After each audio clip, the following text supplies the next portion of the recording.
everyone. We're still here at the Community and Family Day at the National Urban League Conference at the Huntington Convention Center. And I have the pleasure of being joined by Mrs. Laquita Taylor from the Cleveland Council of Black Colleges, which is, I just said, is something I didn't necessarily know existed. So tell me about the organization. The Cleveland Council of Black Colleges Alumni Association. We're also known as HBCU Alumni Council. Okay. So the organization actually, next Sunday is our 50th birthday. Okay, so we've been around for 50 years.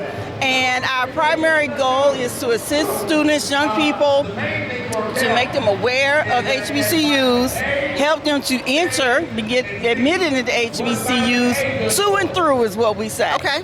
And then they come back and join as alumni, hopefully. Come back and join the association, yes. Okay, very cool. We have some high schoolers in our office that work. They're called the Cleanagers, and we have a young lady getting ready to go off to Hampton. Oh, wonderful. So she'll be leaving us soon, but she's Black College bound, so. Good. Tell me, how do people, should people just contact you, or how do they, if they need help, what services do you offer, or how do they find you? Okay, so our website is hbcualumnicle.com. Okay. And we have two tables here. One is at the back to school section and one is at the college fair section. So we have two tables with information, contact information. So go to either one of those tables so we can give it out to them, or they can just go directly to the website. Also, be on the lookout for information regarding our college fair, our annual college fair. The date is November 22nd.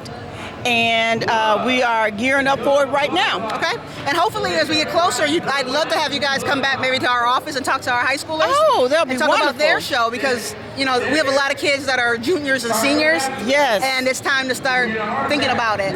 Yes, it is. So I see that your shirt says Tougaloo.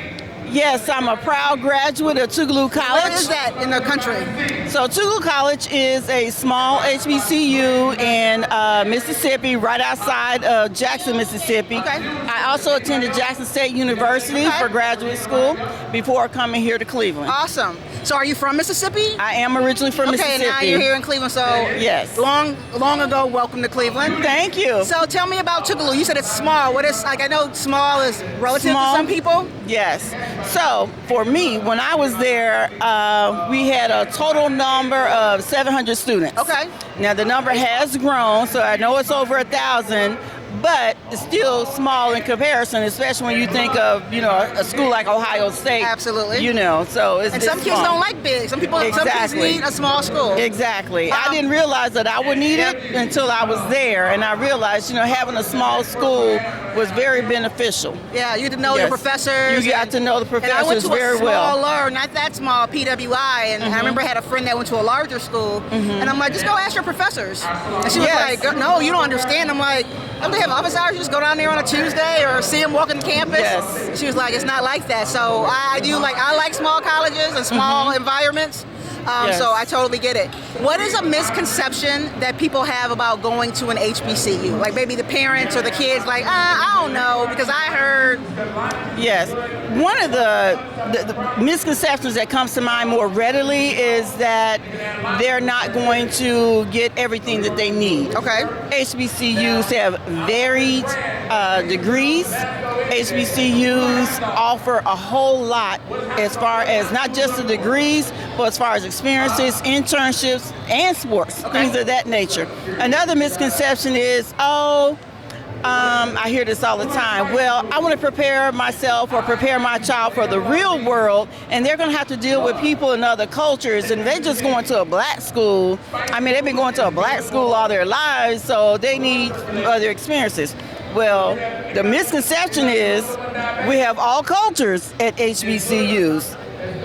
We have Caucasians, we have Indian, we have Arabs, it's a plethora of it's primarily black, because it is an HBCU, but we do have all cultures at HBCUs. And the H is historic, so it doesn't mean it is now, it's historically. Exactly, good point, it's historic. And that was a great one, because I know someone who is, I believe, of Indian descent who graduated from Morehouse. Oh, wonderful, And when he told me, I'm like, you went to Morehouse. You know, like, 'cause that Yes. was my, breaking. I knew it's diverse and we don't turn people away, but it's still interesting to see when you go to Yes. the yard and you go to like visit a Howard or you Exactly. see like white people in the band. And you're like, Yes. oh, But so for kids that are thinking and they're wanting to start, go to their website. Like, what services do you offer them like as they start? Or do a parent come to you first? So the main thing is to sign up and register for our college fair. Okay. Okay. Once we have your information on the college fair, then we send information as we receive it to the students. Okay. And we do encourage the students to do the registering. Not saying that a parent or a counselor can't assist, but we want the students to start the habit now Absolutely. of reading directions, following directions, and following through with what it is that they need to do. And it's taking charge of their future. Exactly. So we want them to do that. Parents and counselors, they can register whatever too as well, because that way they'll get the same information. Yep. And then they can stay on top of things with the students. Like, hey, we got this information. Did you see it? Have Yep. you responded? Yep. Things of that nature. Awesome. And also, with the website, they can always send, and we do get them, where they send us asking questions. Say, how do I do this? I need help with that. We have 4 signature events. Okay. So the college fair is our first one. Okay. We follow it up with our scholars workshop. Okay.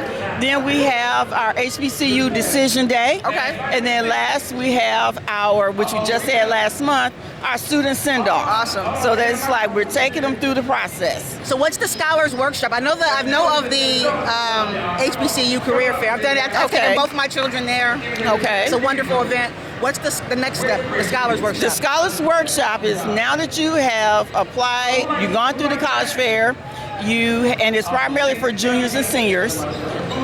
Sophomores and freshmen come Right, too, but absolutely. it's primarily geared towards juniors and seniors. And it's the next step. We have an essay workshop. We have a FAFSA workshop. We have a that's nice. workshop for the parents. So it's basically following up. So you've gone through the process, you looked at the colleges and universities, you narrowed it down. You should have applied by now if you're a senior. So now we're helping you fine tune some things. Okay. If you have questions about the FAFSA, if you have questions about how to improve your essay writing skills so that you can improve your chances of getting a scholarship. Gotcha. Yes. So what about students that maybe took a year off to mature, a gap year? Can they still work with you? Yes. Come on in. You took a gap year, and now you have a better sense of what you want to do, where you want to go. Feel free. Yes, come on down. Awesome. So you'll be here all day, but if not, this is the Cleveland chapter, so you can always reach out to their website.